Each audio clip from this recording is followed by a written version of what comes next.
طالبانو هغه کار وکړ چې کرزي او غني شلو کلونو کې ونشو کولای. ټول کابل یې په امنیتي کامرو سنبال کړ. جزئیات هم دلته وګورئ او چینل هم سابسکرایب کړئ.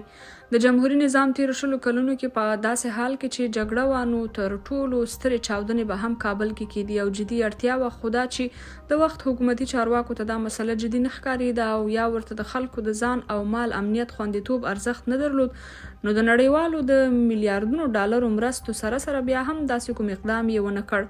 خو طالبانو 2 کلونو کې داسې ستره کارنامه وکړه. تازه خبر دا دی چې طالبان وایي کابل کې 2.5 امنیتي کمرې لګول شوي دي. نورو ولایتونو ته هم غځېږي. د کورنۍ چارو وزارت وایي په کابل ښار کې له 2.5 زیاتې ښکاره کامرې په سړکونو، کوڅو او مهمو ځایونو کې لګولي. د دې وزارت ویاند عبدالمتین قانی په یو ویډیو کلیپ کې چې پر خپلې ټولنیزې شبکې ایکس یا پخواني ټویټر کې یخي وایي دا کمرې د خلکو په همکارۍ د امنیت د ټینګښت په موخه د امنیتي او تخنیکي طرحې له مخې په کابل ښار کې لګولې دي.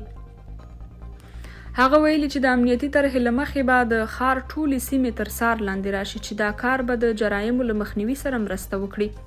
د کورنۍ چارو وزارت ویاند دغه راز وویل چې د امنیتي کامرو د نصب لړۍ به د هیواد نورو ولایتونو ته هم وغځول شي.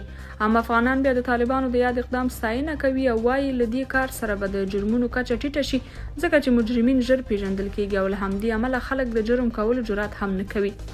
خو بل خوا یو شمېر خلک بیا وایي د امنیتي کامرو له لګولو سره دا پوښتنه هم راپورته کیږي چې د خلکو د خصوصي حریم خوندیتوب تر څه حده په پام کې نیول کیږي.